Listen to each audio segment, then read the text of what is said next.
Mr. Prime Minister, let me just again thank you for inviting me and my delegation to Sri Lanka and extending your hospitality to us. I want to thank you. As you quite rightly said, I'm not a stranger to Sri Lanka. I came first time when I was just out of university, and when you were starting your political career, I was starting my cricketing career. And I have very fond memories since then of Sri Lanka. And I want to say that we watched Sri Lankan cricket team develop from a non-test playing status to eventually a team that went on to win the World Cup, and World Cup winning in Pakistan. So me and the cricketers who saw the evolution of the Sri Lankan cricket team, we felt good because it was a team from the subcontinent that emerged into a world-class cricket team. So I just wanted to mention that because that was my association with Sri Lanka until this visit of mine. This visit is to strengthen our bilateral relationship. It is to strengthen our trading ties.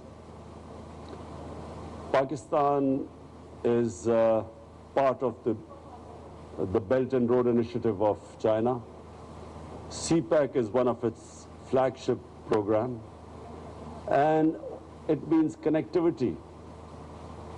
And so I've asked my delegation here to find ways and means where we can enhance our trade and connectivity. And through CPEC, connectivity right up to Central Asia for Sri Lanka. We have also discussed other areas where we can enhance our trading ties, where Sri Lanka can benefit from Pakistan's connectivity in the future right up to Central Asia. And our trading ties will also mean that the two countries will get together, will come closer together. We shared a common problem of terrorism.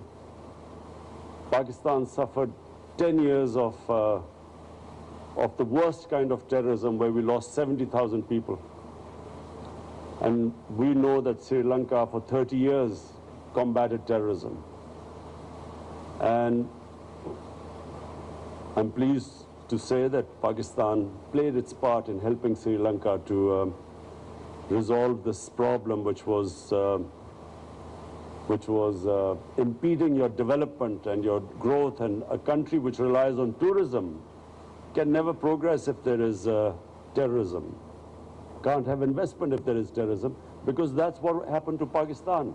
In those 10 years, tourism dried up and hardly any investment came into Pakistan because of the threat of terrorism.